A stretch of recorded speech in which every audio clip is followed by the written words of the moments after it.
The lights were merciless, pouring down in sheets of white that made every breath visible, every blink seem louder. Cameras hummed like restless insects circling power. The debate hall was electric, half expectation, half bloodlust. Trump leaned forward on the podium, lips curved into that familiar smirk that always came before the blow. He tilted his head, savoring the silence before the jab. "Tell me," he said, his voice sharp enough to cut glass, "what have you ever done for America?" A low ripple of laughter broke across his supporters in the crowd. The air shifted, heavy and uneven. For a moment, it seemed as though the question wasn't meant for her at all, but for everyone who had ever been told to prove their worth in a country built on someone else's permission. Jasmine Crockett stood perfectly still. Her chin didn't move. Her eyes didn't blink. She just looked at him. A clock ticked somewhere.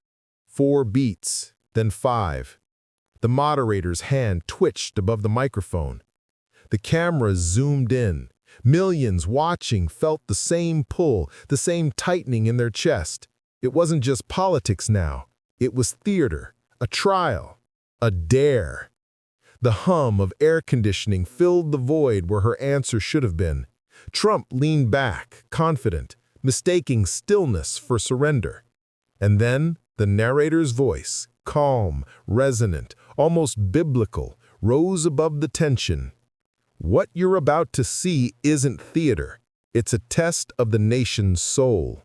A question thrown like a spear across decades of struggle and sacrifice." Crockett didn't speak. She inhaled slowly, a single breath that carried history. Behind her stillness was the weight of every courtroom she'd stood in, every headline that had tried to reduce her name to a soundbite. The crowd began to stir again, half impatient, half hypnotized. Trump adjusted his cufflinks, enjoying the spectacle he thought he owned. But the silence was no longer his. It belonged to her. The stillness grew until it became louder than applause, until even his smirk faltered under the pressure of its meaning. And in that moment, before she ever spoke a word, something shifted. America leaned forward. The question hung in the air like a live wire. But how did this moment come to be? To understand her answer, we need to go back to the night before everything changed. Before that question ever left his lips, the stage had already been set. For weeks, Trump had been rehearsing his favorite role, the unshakable king of the crowd, the master of humiliation. His rallies were full of sound and swagger, a carnival of grievance and gold-plated nostalgia. Every night he tested new insults, new ways to bait his opponents. But this time, the target wasn't another politician. It was a woman who refused to flinch. It was Jasmine Crockett, the congresswoman who had already become a lightning rod of truth in an age of noise. She had made headlines before this night. Clips of her on the House floor, slicing through hypocrisy with surgical calm, went viral across social media. Millions had watched her call out the performative outrage of her opponents with a blend of fire and restraint that made both supporters and cynics stop scrolling. She didn't shout to be heard. She spoke to be remembered. That distinction terrified her critics. Because silence, when grounded in truth, echoes longer than applause. So, when the debate was announced, Trump versus Crockett, it wasn't just another broadcast. It was billed as a battle of eras. Commentators called it David versus Goliath. Activists called it the reckoning. For millions of women, it was something deeper. It was every job interview where confidence was mistaken for threat. It was every panel, every boardroom, every moment when worth had to be justified. And here's where you come in. Tell me in the comments, where are you watching from? Because tonight, the people are in the room. Every city, every home, every phone screen glowing with anticipation. This moment wasn't just about them on stage, it was about us, the audience, the witnesses, the conscience of a country that had grown tired of spectacle disguised as strength. In living rooms across the nation, families leaned closer to their screens. In barbershops, classrooms, and late-night diners, people whispered the same thing. She's not going to take the bait. There was a shared heartbeat, a pulse of collective defiance. The confrontation had become symbolic long before the cameras rolled. Women who had been dismissed, Black Americans who had carried the weight of generations of disbelief, truth-tellers who had lost jobs, friends, and peace of mind for daring to speak out. All of them watched with the quiet hope that someone, finally, would not fold. Because Trump's question wasn't innocent. It was a blade wrapped in a grin. What have you ever done for America? Wasn't curiosity. It was erasure disguised as inquiry. It was the question that has stalked every woman, every outsider, every underdog who dared to rise beyond the boundaries of permission. In that question lived the centuries-old echo of a deeper doubt. Do you even belong here? But Crockett had learned long ago that belonging isn't given, it's claimed. And while Trump had the stage, she had the soul of a movement standing behind her. Every replayed clip, every tweet, every message of support had built a kind of armor. By the time she stepped under those lights, she wasn't standing alone. She was standing for something. So when the question came, the country held its breath. Not out of fear, but anticipation. Because everyone watching knew that how she answered would say more about America than either of them ever could. And on the other side of that spotlight stood a man who believed the world still bowed to him. He walked like a brand. He spoke like a billboard. Every step, every gesture, every word was part of a lifelong advertisement for himself. Trump's world had always gleamed, not from light, but from reflection. The gold ceilings, the marble mirrors, the floors polished to the point of blindness. They weren't just decorations, they were declarations. Power wasn't something he earned. It was something he expected to see staring back at him.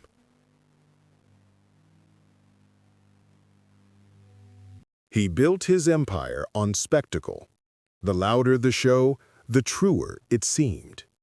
The applause was his oxygen, the crowd his mirror. He knew exactly how to choreograph their rage, how to make ordinary frustration sound like prophecy. In his rallies, he was a conductor of grievance, arms raised, chin high, turning anger into theater. His voice filled stadiums not because it carried truth, but because it carried noise. And noise, he'd learned, was easier to sell than integrity.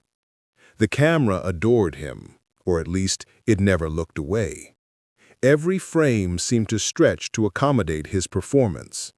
He was the headline and the story, the question and the answer. He had spent decades mastering the art of contradiction, preaching humility while bathing in adoration, claiming victimhood while wielding wealth as a weapon. Watch the footage and you'll see the pattern, the dismissive wave of the hand, the shrug after a lie, the laugh that dares the truth to interrupt. Each insult was followed by applause, each exaggeration greeted with cheers. He didn't crave love, he craved reaction. Love required substance. Reaction only required attention. To his supporters, he was authenticity incarnate, unfiltered, unashamed, unbound. To his critics, he was chaos wrapped in a slogan. But to himself, he was a myth, sculpted by repetition, gilded by belief. His stage presence was survival. The louder he spoke, the less anyone noticed the silence behind the sound. He claimed to defend America. He said it often enough that it began to sound real, even to him. But the America he defended was the one reflected in his own image, divided, dazzled, and desperate to belong to something that glittered. He didn't build walls to protect the country. He built them to contain the illusion of control. At every rally there was that familiar choreography, the music blaring, always a song meant for something nobler than the scene it scored. The flags waving, faces painted, fists raised. He basked in it, the way emperors once basked in torchlight. Every cheer was a currency, every chant a down payment on loyalty. He could turn outrage into applause faster than most could form a sentence. But beneath the surface, something had shifted. The applause was starting to sound different, still loud, but thinner, more brittle. The noise was no longer new. It was echoing off walls that were beginning to close in. The empire of attention was becoming an echo chamber. He'd always believed that dominance was the same as strength, that if he could drown out others, he would never have to face himself. But power that depends on noise fears silence most of all, and that fear had begun to show. You could see it in the way he interrupted more, the way his eyes darted when someone refused to be shaken. Arrogance, after all, is just insecurity rehearsed too long. His advisors knew when the mask began to slip. Off camera, the bravado cracked. The gold rooms grew colder. The mirrors, once flattering, now reflected exhaustion. But on stage, the performance never wavered. He couldn't stop playing the part, not even when the crowd began to crave something he couldn't deliver anymore: sincerity. The contradictions became harder to ignore. He spoke of law and order, yet surrounded himself with chaos.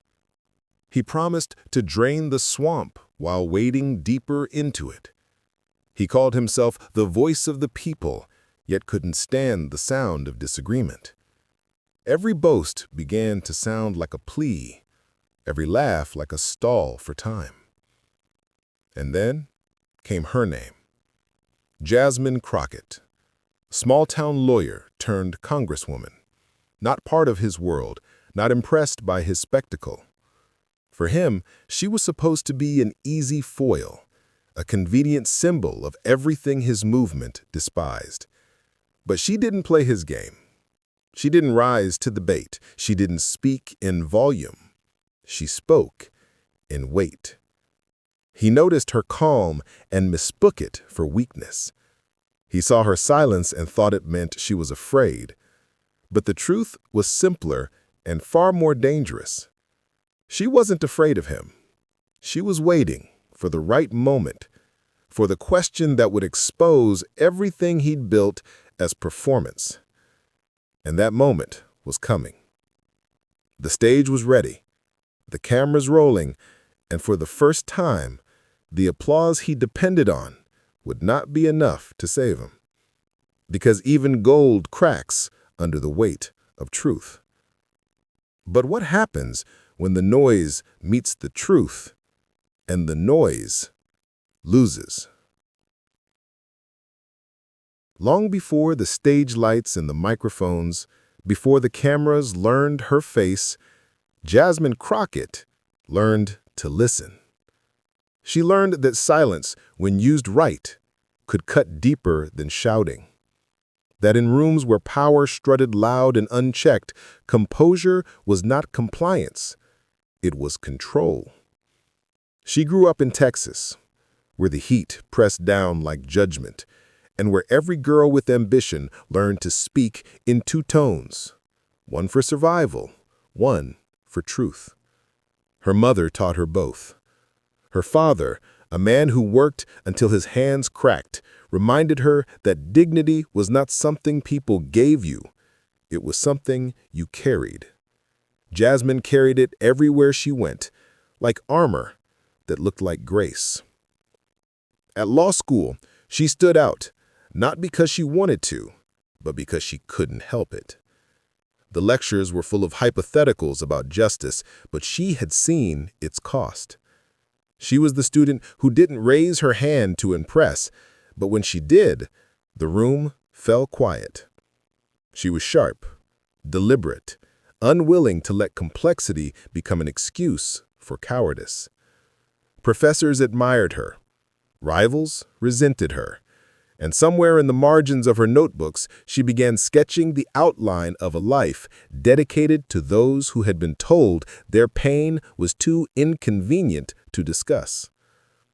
When she became a public defender, her office was small, her caseload endless, but her clients, single mothers, young men who couldn't afford bail, families drowning in bureaucracy, called her the one who listens. They would come in shaking, leave steadier. She remembered every name, every verdict, every tear that wasn't supposed to matter in the system's math. In court, her voice was measured, almost gentle, until it wasn't. Her cross-examinations were symphonies of restraint, building slow, gathering force until the truth had nowhere left to hide. There was one case early on, a teenage boy accused of stealing from a store he worked at. The evidence was thin, the bias thick. The prosecutor smirked through the proceedings, confident in the outcome. Jasmine didn't match his arrogance with outrage. She let the silence do its work, each pause a mirror reflecting his own doubt back at him. When the verdict came back not guilty, the boy's mother cried into Jasmine's shoulder, whispering, "You didn't just save my son, you made them see him."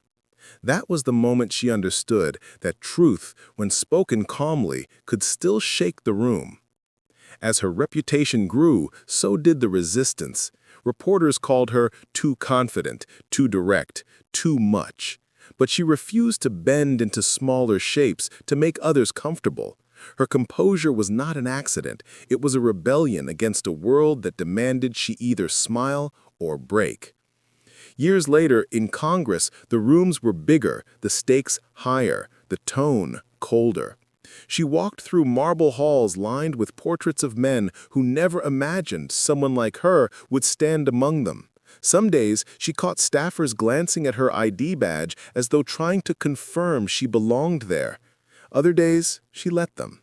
Let them wonder, let them doubt, because every doubt fed her discipline, every insult fueled her calm.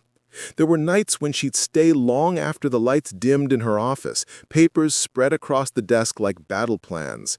The Capitol at night was quieter, almost forgiving. She'd read policy drafts by lamplight, eyes heavy, heart steady. On her phone, messages from constituents stacked up.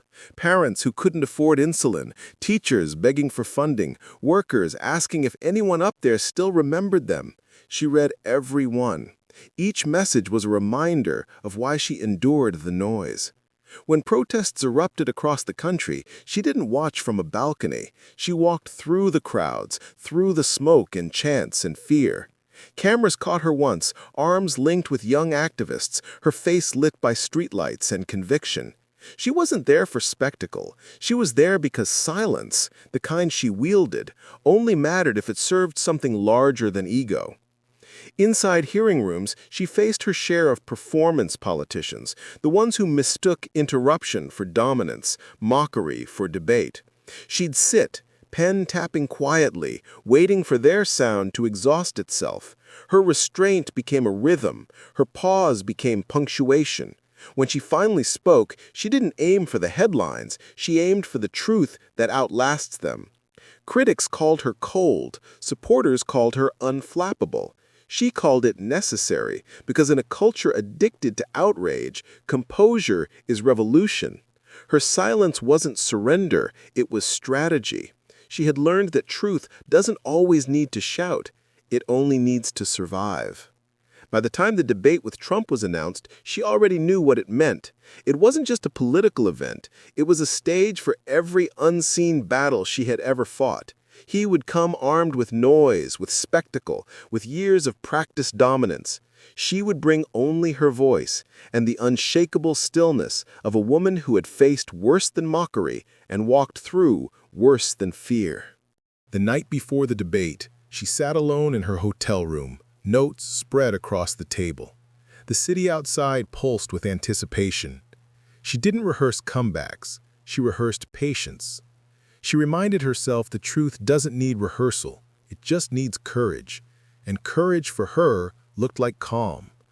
When she stepped onto that stage, she didn't see a man to defeat. She saw a test of every lesson she'd ever learned. Every doubt, every dismissal, every time she'd been told to lower her tone. She took a breath and steadied her gaze. This wasn't about winning an argument. It was about reminding the country what integrity looks like under fire. The calm couldn't last forever. The storm was coming. The lights felt hotter now, as if the air itself were charged with rivalry. Trump's voice rolled through the hall like a storm, booming, layered with that practiced mix of mockery and charm. He could feel the crowd responding, their cheers coming on cue like an orchestra trained to obey one man's gestures. He smiled when they laughed, smirked when they jeered. He loved this part, the performance of dominance, the theater of control. Crockett stood still, her eyes fixed, her posture steady. She had expected the noise, the interruptions, the posturing. It was the same act he'd rehearsed for decades: ridicule, repeat, and revel in the reaction. He turned her name into a punchline. He turned her credentials into a joke. He turned her pause into proof of weakness. The crowd laughed again, louder this time, not realizing how silence could be strategy. He talked louder. He leaned closer. He thought volume meant victory. The moderator tried to intervene, but Trump waved him off, filling the space with words that tripped over each other in their hurry to dominate. Cameras zoomed in. Every twitch, every blink was captured. News producers whispered through headsets, ready to clip a moment, to make a meme. The headlines were already writing themselves in real time. Crockett crumbles? Trump takes control? They didn't understand yet that control and chaos aren't the same thing. Trump turned toward her, eyes glinting. "You see, folks," he said, gesturing toward the audience, "this is the problem. People like her talk about change, but what have they ever done? What have they ever built?" His grin widened, waiting for her to flinch. She didn't. She was listening, still, deliberate, almost surgical. Her silence wasn't absence, it was assessment. She was watching how his words landed, where the rhythm broke, where the mask slipped. The more he spoke, the more obvious it became that he was trying to fill a void he couldn't name. The crowd's energy began to shift. At first, they cheered on cue. Then they started watching him instead of her, waiting for a new punchline that didn't come. Even the laughter began to sound forced, uneven. The noise that had once fed him now began to suffocate him. Crockett's eyes didn't move. Her face didn't flicker. She was counting his words and waiting. The narrator's voice broke in, low and steady, like the voice inside every viewer who had seen this act before. He can't help himself. He needs the noise, the applause, the dominance, the illusion of control. And she's letting him run out of breath. He interrupted again, cutting off the moderator's question. "You don't have an answer, do you? You don't even believe in this country the way I do." The words hung heavy, dripping with entitlement. The crowd roared again, though less certain now. Some in the front rows glanced at Crockett, wondering how she'd take it. She didn't blink. Her hands rested lightly on the podium, fingers motionless. Every insult he threw ricocheted off her composure and fell flat. The tension in the room was unbearable. The noise had grown too loud to hear meaning anymore. And yet through it all, she waited like a surgeon with a scalpel, patient, precise, knowing the exact second to cut. The audience didn't know it yet, but she was in control of the tempo. Trump's words came faster, his breath shorter. He had built his empire on volume, but in this room, volume was losing power. Behind the cameras, the producers whispered again. Something was changing. The room had turned into a pressure cooker. You could feel the collective heartbeat of millions watching from living rooms, phones, and laptops. No one was breathing normally. Everyone could sense that something was about to break. Trump, sensing the shift, doubled down. "Say something," he barked. the command cracking through the air. It was supposed to sound triumphant, but it came out like panic. The crowd hushed, startled by the sudden edge in his tone. Crockett raised her chin slightly, her eyes unwavering. She didn't need to move. She didn't need to rush. The power that had filled the room a moment ago was gone, replaced by a waiting silence that belonged entirely to her. The camera zoomed tighter. You could hear the hum of the lights, the soft shuffle of a foot against the stage floor, the faint buzz of a live feed echoing into millions of homes. And then, silence. 6 seconds that rewrote everything. For a heartbeat, the world stopped breathing. The debate hall was no longer a place, it was a vacuum, suspended in the weight of what hadn't yet been said. Every sound fell away. The hum of cameras, the faint rustle of paper, the restless shifting of bodies and seats. Gone. Only silence remained, heavy and electric. 6 seconds of it. 6. Trump's grin began to falter, just slightly, like a crack forming in glass. He waited for her to fill the gap, to stumble, to break, to explain herself away, but she didn't move. 5. The moderator glanced from one podium to the other, unsure whether to speak or wait. Producers behind the cameras gestured frantically, their voices hushed but urgent. Someone in the control booth whispered, "We're live. Stay on her face. Stay on her." 4. Jasmine Crockett's gaze didn't waver. Her eyes were calm, almost frighteningly so. It wasn't defiance, it was presence. A kind of moral gravity that drew every lens, every viewer, every doubt toward her. 3. Trump shifted his weight, tapping his fingers against the podium, the rhythm of a man used to owning the tempo. His eyes darted toward the audience, searching for laughter, applause, anything to remind him he was still in control. But the crowd had turned into statues, every person frozen between disbelief and anticipation. 2. A whisper rolled through the seats, the kind that starts at the back and travels like wind across dry grass. It wasn't noise, it was awareness. People could feel something coming, and it wasn't politics, it was reckoning. 1. She inhaled, and when she spoke, it wasn't loud, it wasn't theatrical, it was exact. Her voice was steady, measured, every syllable cutting through the air with surgical precision. "What have I done for America?" she said. The question echoed his words, but stripped them of their venom. Her tone wasn't angry, it was anchored, patient, deliberate. The kind of voice that doesn't ask for permission, it demands history's attention. "I've done what you've never done," she continued. "I've fought for people who can't afford your kind of justice." The words landed like thunder disguised as truth. The room reacted before anyone could think. A murmur swelled into a gasp, then into applause that started in a corner and spread like fire through the audience. The moderator froze mid-motion, hand hovering near the microphone. Trump's expression stiffened, caught between confusion and rage. She didn't stop. "I've stood in courtrooms where mothers begged for their sons' lives. I've read the laws you ignored. I've walked into neighborhoods your motorcade would never touch. You talk about America like it's your inheritance. I talk about it like it's my responsibility." The crowd rose to its feet. Cameras struggled to keep up, cutting from her to him, from her steady posture to his faltering composure. The director's voice broke through the control booth chaos. "Don't cut. Stay live. Stay on her." Trump tried to interject, but his voice came out brittle, almost lost. "You're grandstanding," he muttered.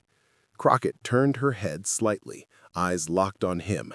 "No," she said quietly. "I'm answering your question."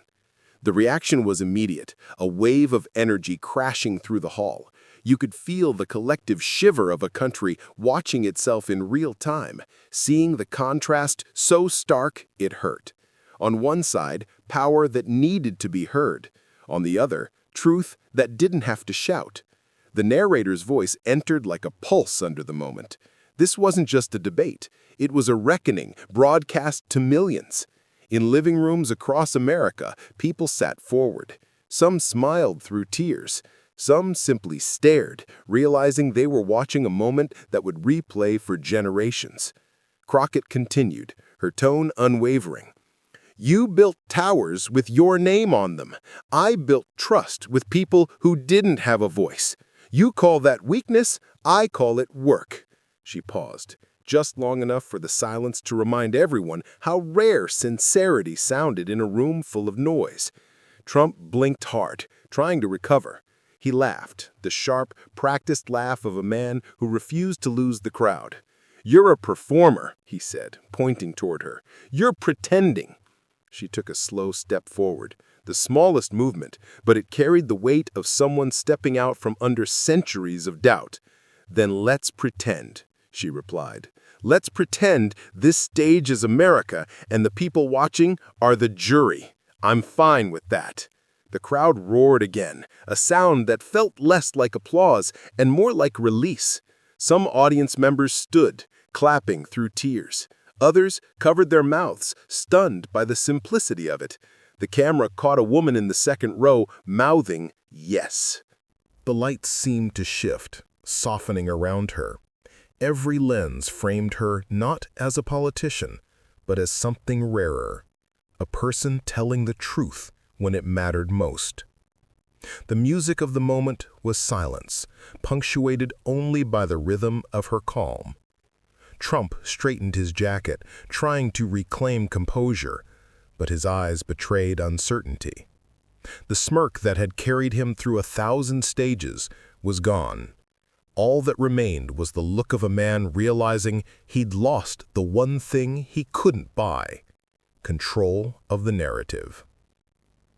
Crockett leaned slightly toward the mic, her voice dropping to a tone so quiet it forced the entire hall to listen. America doesn't need a king, she said. It needs a conscience. The words landed like a verdict. The silence that followed was holy, the kind of silence that carries awe instead of absence. The crowd erupted, the sound of unity rising in waves. The moderator's hand fell to the desk, overwhelmed. Even the camera operators paused, forgetting to move. In the control room, someone whispered, "That's it. That's the moment." Crockett stepped back from the podium, her face unreadable, her composure unbroken. Behind her, Trump stood still, blinking into the lights that now felt too bright. The applause went on, not polite, not political, primal. It wasn't just for her. It was for everyone who had ever been told to prove their worth and finally saw someone answer without apology. The narrator's voice returned, slow and reverent. 6 seconds of silence, 1 sentence of truth, and an entire country heard itself again. Crockett exhaled softly, turned toward the audience, and let the noise wash over her. She didn't smile, she didn't bow. She simply let the truth stand where words used to live. But the shock didn't end there. America reacted. It began as a tremor, 1 clip, 1 sentence, 1 truth that slipped through the cracks of the political machine. Within minutes, the tremor became an earthquake. The 6 seconds of silence, followed by Jasmine Crockett's words, "America doesn't need a king, it needs a conscience," detonated across the internet like a flashbang in the dark. By midnight, hashtags had begun to bloom like wildfires. Hashtag Crockett versus Trump trended first, followed by hashtag Truth Wins, hashtag Mic Drop Moment, and hashtag America Heard. Each carried the same pulse, the same collective heartbeat of a country that had witnessed something unmanufactured, something real. The first viral TikTok came from a young woman in Detroit, filming herself watching the debate on her phone. Tears in her eyes, she whispered, "She said what we've all been waiting to hear." The video hit 1 million views in an hour.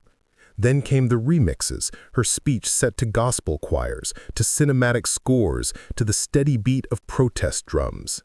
Instagram Reels looped her final words in slow motion, each time with captions like, "History caught live," and "The silence before the storm finally broke." Cable news scrambled to catch up. Anchors who'd covered debates for decades called it the most defining live exchange of the decade. Pundits replayed the footage in frame-by-frame slow motion, analyzing the micro-expressions on Trump's face, the flicker of confusion, the tightening jaw, and the unspoken recognition that the stage had turned against him. Morning talk shows buzzed with energy. "Did you see her?" one host said, leaning forward. "She didn't raise her voice once, but she owned that room."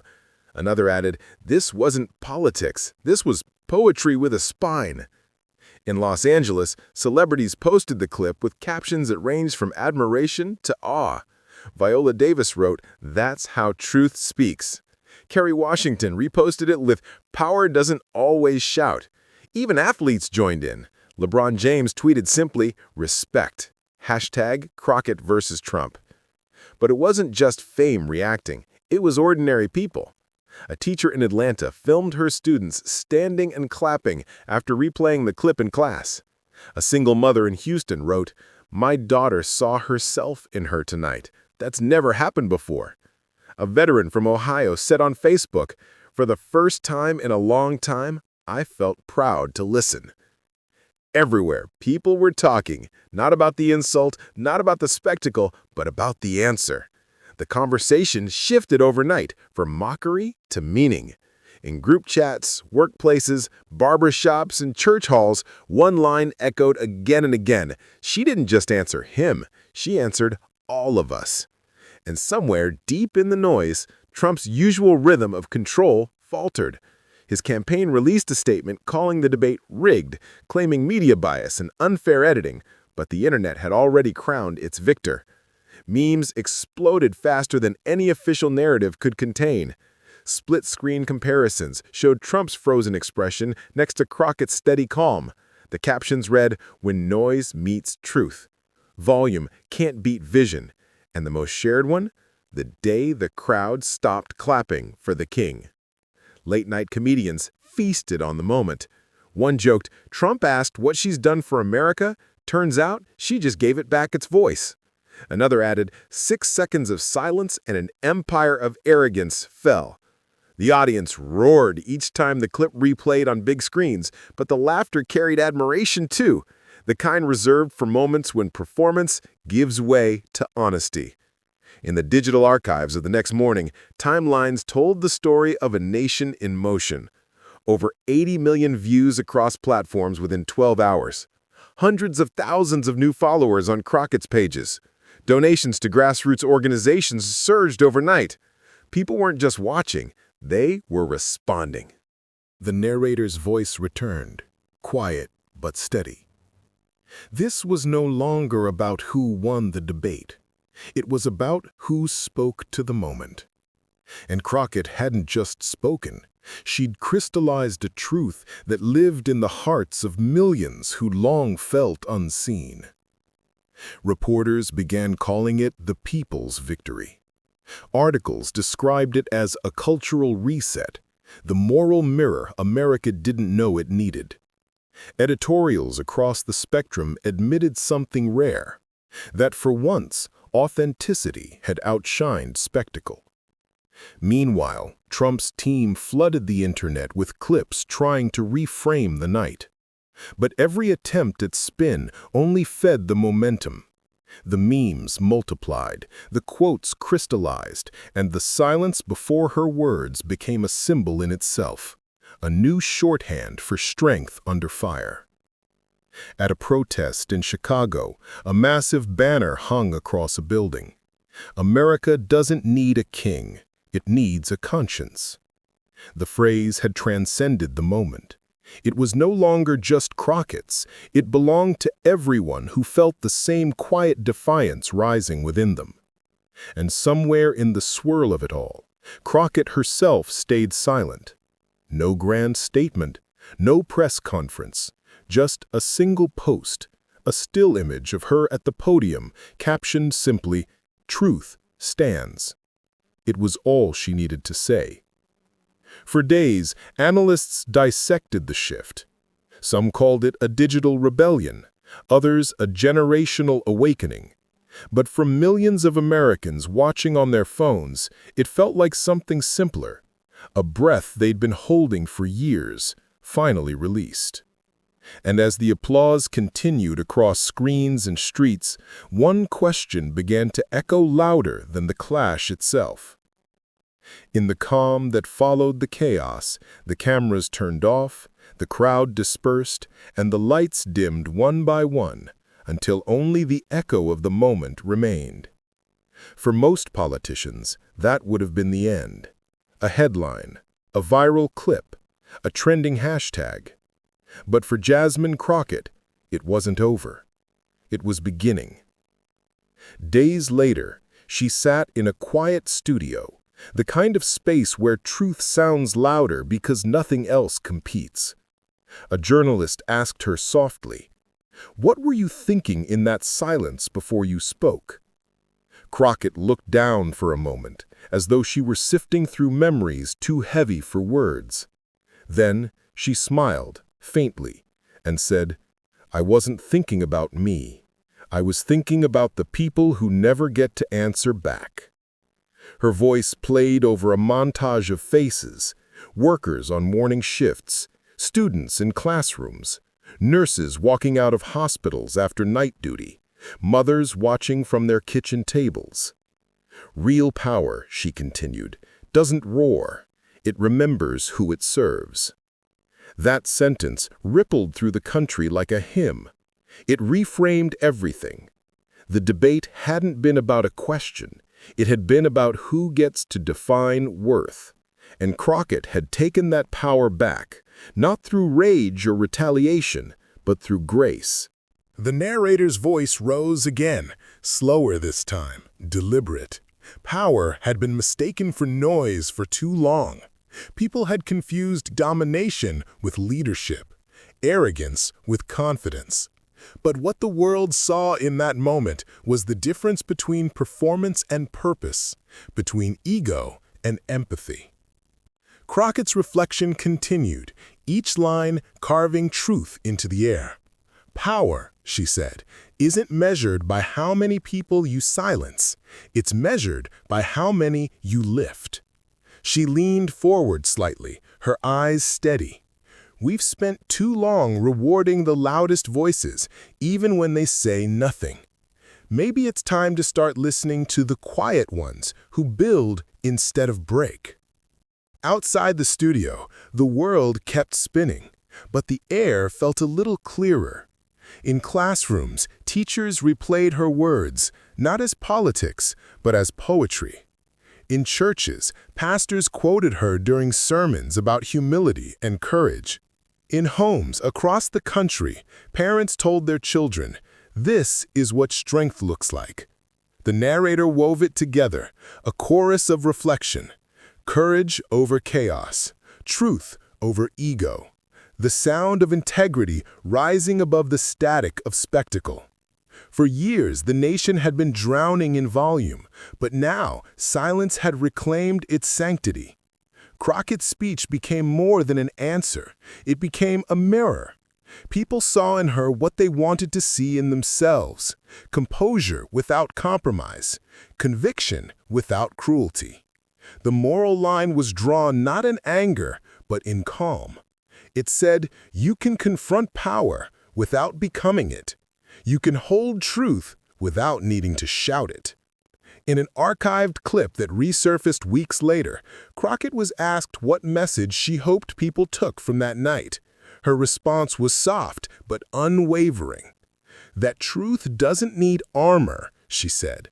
It needs courage. That's all. The camera lingered on her face, the light catching the faintest hint of reflection in her eyes. It wasn't victory she carried.